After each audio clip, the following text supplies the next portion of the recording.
존경하는 국민 여러분, 저는 오늘 비상계엄에 관한 입장을 밝히기 위해 이 자리에 섰습니다.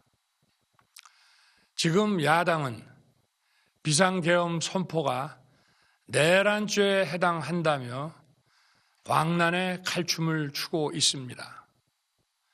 정말 그렇습니까? 과연 지금 대한민국에서 국정마비와 국헌문란을 벌이고 있는 세력이 누구입니까?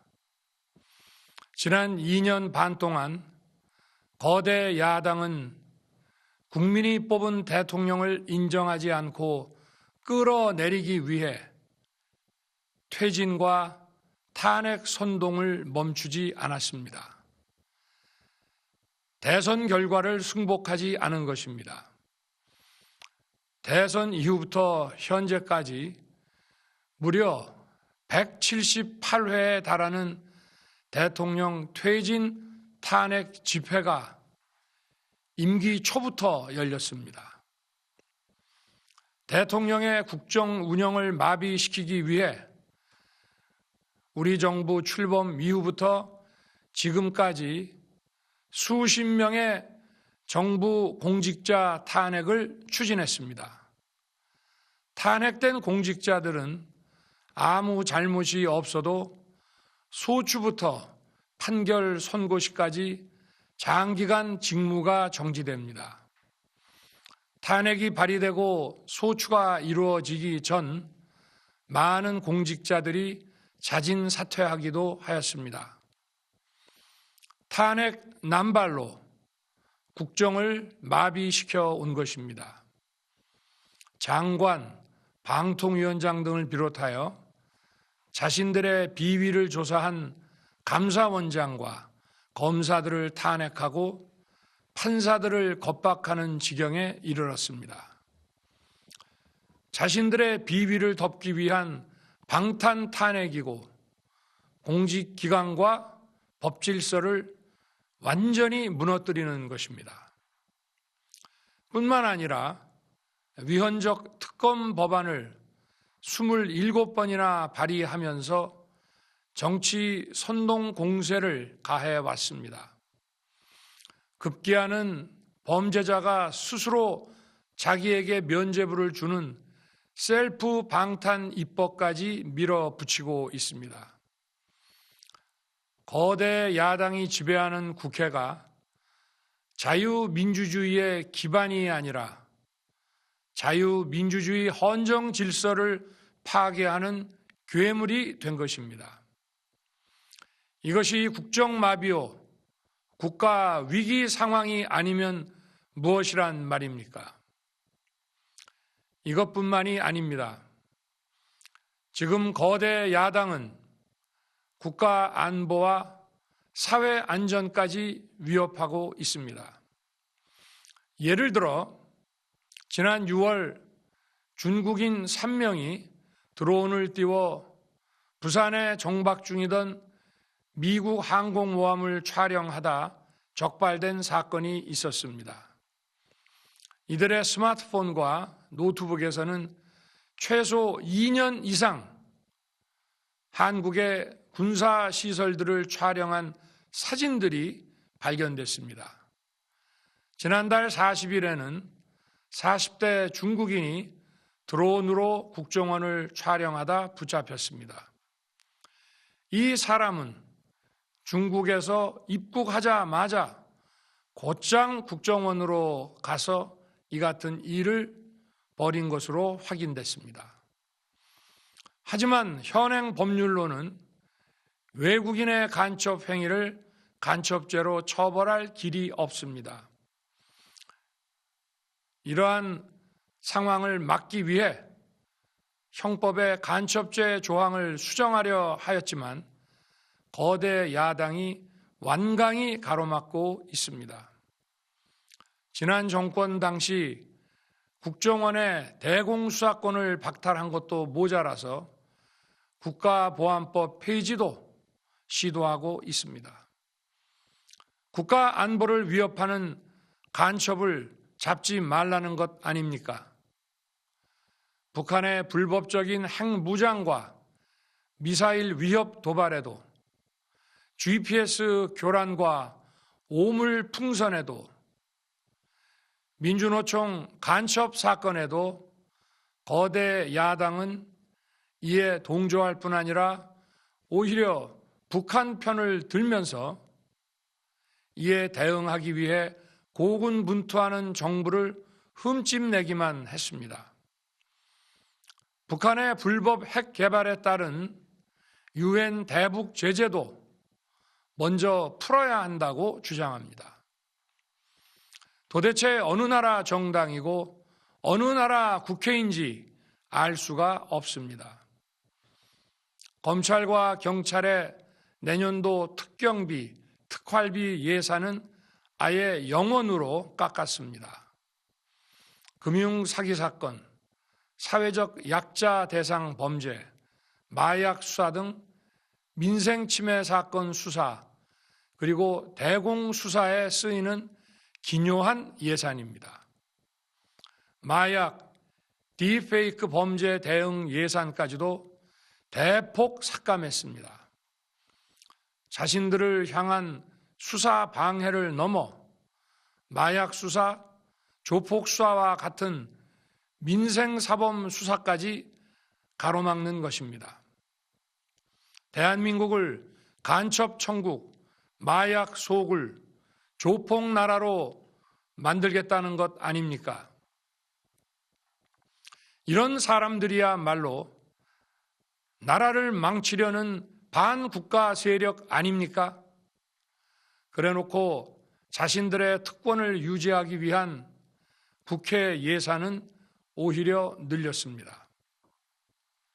경제도 위기 비상 상황입니다. 거대 야당은 대한민국의 성장 동력까지 꺼뜨리려고 하고 있습니다. 민주당이 삭감한 내년 예산 내역을 보면 잘 알 수 있습니다. 원전 생태계 지원 예산을 삭감하고 체코 원전 수출 지원 예산은 무려 90%를 깎아버렸습니다.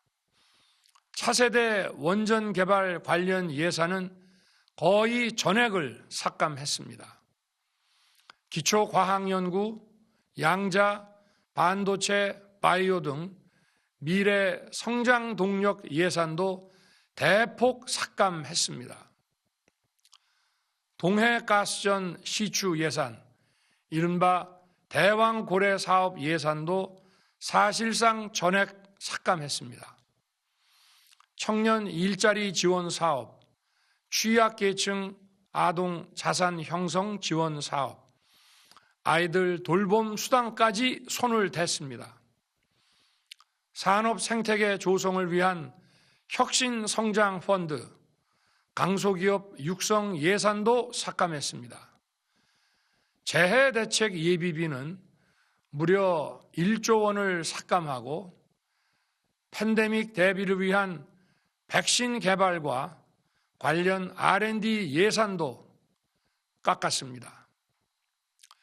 이처럼 지금 대한민국은 거대 야당의 의회 독재와 폭거로 국정이 마비되고 사회 질서가 교란되어 행정과 사법의 정상적인 수행이 불가능한 상황입니다. 국민 여러분, 여기까지는 국민 여러분께서도 많이 아시고 계실 것입니다.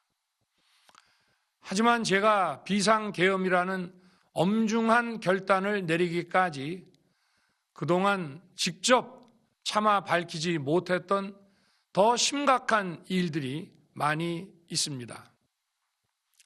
작년 하반기 선거관리위원회를 비롯한 헌법기관들과 정부기관에 대해 북한의 해킹 공격이 있었습니다. 국가정보원이 이를 발견하고 정보 유출과 전산 시스템 안전성을 점검하고자 했습니다. 다른 모든 기관들은 자신들의 참관하에 국정원이 점검하는 것에 동의하여 시스템 점검이 진행되었습니다. 그러나 선거관리위원회는 헌법기관임을 내세우며 완강히 거부하였습니다. 그러다가 선관위의 대규모 채용 부정 사건이 터져 감사와 수사를 받게 되자 국정원의 점검을 받겠다고 한 발 물러섰습니다. 그렇지만 전체 시스템 장비의 아주 일부분만 점검에 응하였고 나머지는 불응했습니다. 시스템 장비 일부분만 점검했지만 상황은 심각했습니다. 국정원 직원이 해커로서 해킹을 시도하자 얼마든지 데이터 조작이 가능하였고 방화벽도 사실상 없는 것이나 마찬가지였습니다. 비밀번호도 아주 단순하여 1, 2, 3, 4, 5 같은 식이었습니다. 시스템 보안관리 회사도 아주 작은 규모의 전문성이 매우 부족한 회사였습니다. 저는 당시 대통령으로서 국정원의 보고를 받고 충격에 빠졌습니다. 민주주의의 핵심인 선거를 관리하는 전산 시스템이 이렇게 엉터리인데 어떻게 국민들이 선거 결과를 신뢰할 수 있겠습니까? 선관위도 국정원의 보안 점검 과정에 입회하여 지켜보았지만 자신들이 직접 데이터를 조작한 일이 없다는 변명만 되풀이할 뿐이었습니다. 선관위는 헌법기관이고 사법부 관계자들이 위원으로 있어 영장에 의한 압수수색이나 강제 수사가 사실상 불가능합니다. 스스로 협조하지 않으면 진상규명이 불가능합니다. 지난 24년 4월 총선을 앞두고도 문제 있는 부분에 대한 개선을 요구했지만 제대로 개선되었는지는 알 수 없습니다. 그래서 저는 이번에 국방장관에게 선관위 전산 시스템을 점검하도록 지시한 것입니다. 최근 거대 야당 민주당이 자신들의 비리를 수사하고 감사하는 서울중앙지검장과 검사들, 헌법기관인 감사원장을 탄핵하겠다고 하였을 때 저는 이제 더 이상은 그냥 지켜볼 수만 없다고 판단했습니다. 뭐라도 해야 되겠다고 생각했습니다. 이들은 이제 곧 사법부에도 탄핵의 칼을 들이댈 것이 분명했습니다. 저는 비상계엄령 발동을 생각하게 되었습니다. 거대 야당이 헌법상 권한을 남용하여 위헌적 조치들을 계속 반복했지만 저는 헌법의 틀 내에서 대통령의 권한을 행사하기로 했습니다. 현재의 망국적 국정마비 상황을 사회 교란으로 인한 행정사법의 국가기능 붕괴 상태로 판단하여 계엄령을 발동하되 그 목적은 국민들에게 거대 야당의 반국가적 폐악을 알려 이를 멈추도록 경고하는 것이었습니다. 그럼으로써 자유민주주의 헌정 질서의 붕괴를 막고 국가 기능을 정상화하고자 하였습니다. 사실 12월 4일 계엄 해제 이후 민주당에서 감사원장과 서울중앙지검장 등에 대한 탄핵안을 보류하겠다고 발표하여 짧은 시간의 계엄을 통한 메시지가 일정 부분 효과가 있었다고 생각했습니다. 그러나 이틀 후 보류하겠다던 탄핵 소추를 그냥 해버렸습니다. 비상계엄의 명분을 없애겠다는 뜻이었습니다. 애당초 저는 국방장관에게 과거의 계엄과는 달리 계엄의 형식을 빌려 작금의 위기 상황을 국민들께 알리고 호소하는 비상조치를 하겠다고 했습니다. 그래서 질서 유지에 필요한 소수의 병력만 투입하고 실무장은 하지 말고 국회의 계엄 해제 의결이 있으면 바로 병력을 철수시킬 것이라고 했습니다. 실제로 국회의 계엄 해제 의결이 있자 국방부 청사에 있던 국방장관을 제 사무실로 오게 하여 즉각적인 병력 철수를 지시하였습니다. 제가 대통령으로서 발령한 이번 비상조치는 대한민국의 헌정 질서와 국헌을 망가뜨리려는 것이 아니라 국민들에게 망국의 위기 상황을 알려드려 헌정 질서와 국헌을 지키고 회복하기 위한 것입니다. 소규모이지만 병력을 국회에 투입한 이유도 거대 야당의 망국적 행태를 상징적으로 알리고 계엄 선포 방송을 본 국회 관계자와 시민들이 대거 몰릴 것을 대비하여 질서 유지를 하기 위한 것이지 국회를 해산시키거나 기능을 마비시키려는 것이 아님은 자명합니다. 300명 미만의 실무장하지 않은 병력으로 그 넓디 넓은 국회 공간을 상당 기간 장악할 수 없는 것입니다. 과거와 같은 계엄을 하려면 수만 명의 병력이 필요하고 광범위한 사전 논의와 준비가 필요하지만 저는 국방장관에게 계엄령 발령 담화 방송으로 국민들께 알린 이후에 병력을 이동시키라고 지시했습니다. 그래서 10시 30분 담화 방송을 하고 병력 투입도 11시 30분에서 12시 조금 넘어서 이루어졌으며 1시 조금 넘어 국회의 계엄 해제 결의가 있자 즉각 군 철수를 지시하였습니다. 결국 병력이 투입된 시간은 한두 시간 정도에 불과합니다. 만일 국회 기능을 마비시키려 했다면 평일이 아닌 주말을 기해서 계엄을 발동했을 것입니다. 국회 건물에 대한 단전 단수 조치부터 취했을 것이고 방송 송출도 제한했을 것입니다. 그러나 그 어느 것도 하지 않았습니다. 국회에서 정상적으로 심의가 이루어졌고 방송을 통해 온 국민이 국회 상황을 지켜보았습니다.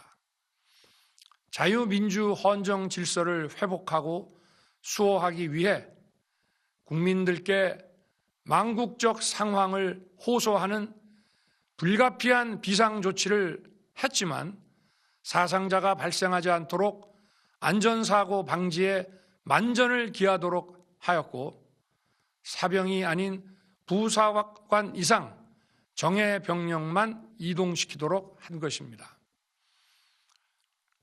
저는 이번 비상계엄을 준비하면서 오로지 국방장관하고만 논의하였고 대통령실과 내각 일부 인사에게 선포 직전 국무회의에서 알렸습니다.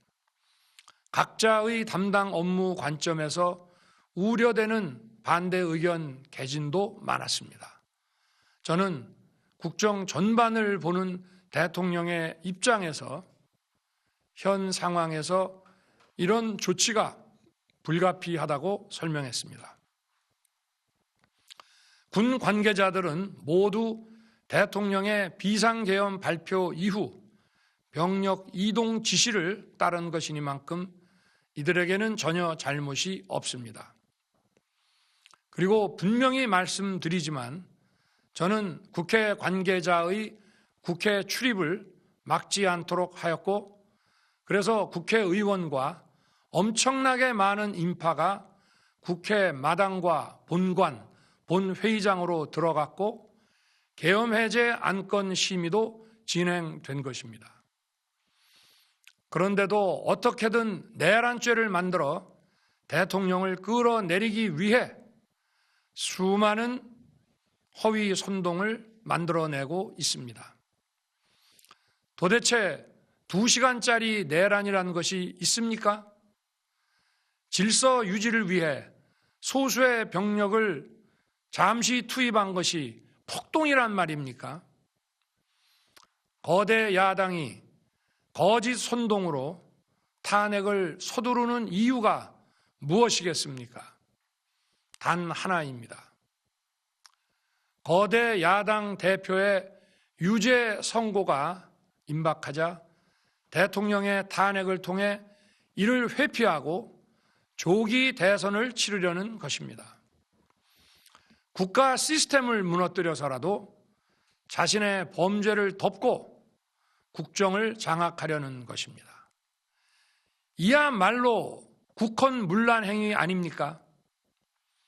저를 탄핵하든 수사하든 저는 이에 당당히 맞설 것입니다.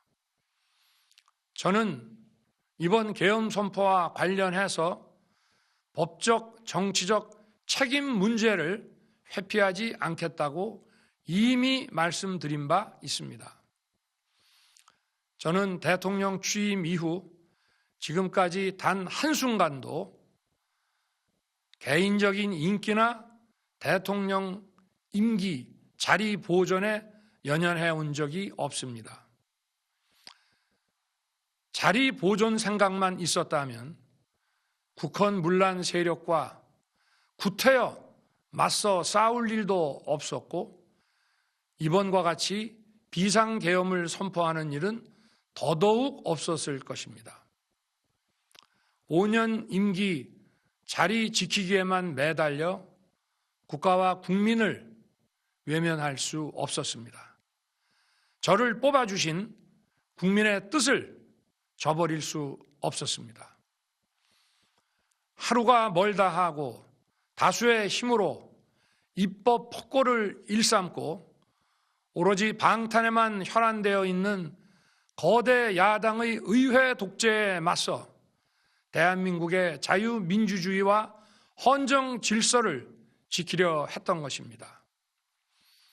그 길밖에 없다고 판단해서 내린 대통령의 헌법적 결단이자 통치 행위가 어떻게 내란이 될 수 있습니까? 대통령의 비상계엄 선포권 행사는 사명권 행사, 외교권 행사와 같은 사법심사의 대상이 되지 않는 통치 행위입니다. 국민 여러분, 지금 야당은 저를 중범죄자로 몰면서 당장 대통령직에서 끌어내리려 하고 있습니다. 만일 망국적 국헌문란 세력이 이 나라를 지배한다면 어떤 일이 벌어지겠습니까? 위헌적인 법률, 셀프 면죄부 법률, 경제 폭망 법률들이 국회를 무차별 통과해서 이 나라를 완전히 부술 것입니다. 원전산업, 반도체 산업을 비롯한 미래 성장 동력은 고사될 것이고 중국산 태양광 시설들이 전국의 살림을 파괴할 것입니다. 우리 안보와 경제의 기반인 한미 동맹, 한미일 공조는 또다시 무너질 것입니다. 북한은 핵과 미사일을 고도화하여 우리의 삶을 더 심각하게 위협할 것입니다. 그러면 이 나라 대한민국의 미래가 어떻게 되겠습니까? 간첩이 활개치고 마약이 미래 세대를 망가뜨리고 조폭이 설치는 그런 나라가 되지 않겠습니까? 지금껏 국정마비와 국헌문란을 주도한 세력과 범죄자 집단이 국정을 장악하고 대한민국의 미래를 위협하는 일만큼은 어떤 일이 있어도 막아야 합니다. 저는 끝까지 싸울 것입니다. 국민 여러분, 국정마비의 망국적 비상 상황에서 나라를 지키기 위해 국정을 정상화하기 위해 대통령의 법적 권한으로 행사한 비상계엄 조치는 대통령의 고도의 정치적 판단이고 오로지 국회의 해제 요구만으로 통제할 수 있는 것입니다. 이것이 사법부의 판례와 헌법학계의 다수 의견임을 많은 분들이 알고 있습니다. 저는 국회 해제 요구를 즉각 수용했습니다. 계엄 발령 요건에 관해 다른 생각을 가지고 계신 분들도 있습니다만 나라를 살리려는 비상 조치를 나라를 망치려는 내란 행위로 보는 것은 여러 헌법학자와 법률가들이 지적하는 바와 같이 우리 헌법과 법 체계를 심각한 위험에 빠뜨리는 것입니다. 저는 묻고 싶습니다. 지금 여기저기서 광란에 칼춤을 추는 사람들은 나라가 이 상태에 오기까지 어디서 도대체 무엇을 했습니까?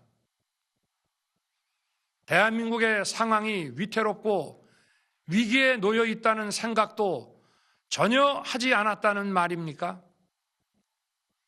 공직자들에게 당부합니다. 엄중한 안보 상황과 글로벌 경제 위기에서 국민의 안전과 민생을 지키는 일에 흔들림 없이 매진해 주시기 바랍니다. 국민 여러분, 지난 2년 반 저는 오로지 국민만 바라보며 자유민주주의를 지키고 재건하기 위해 불의와 부정, 민주주의를 가장한 폭거에 맞서 싸웠습니다. 피와 땀으로 지켜온 대한민국, 우리의 자유민주주의를 지키는 길에 모두 하나가 되어 주시길 간곡한 마음으로 호소드립니다. 저는 마지막 순간까지 국민 여러분과 함께 싸우겠습니다. 짧은 시간이지만 이번 계엄으로 놀라고 불안하셨을 국민 여러분께 다시 한번 사과드립니다. 국민 여러분에 대한 저의 뜨거운 충정만큼은 믿어 주십시오. 감사합니다.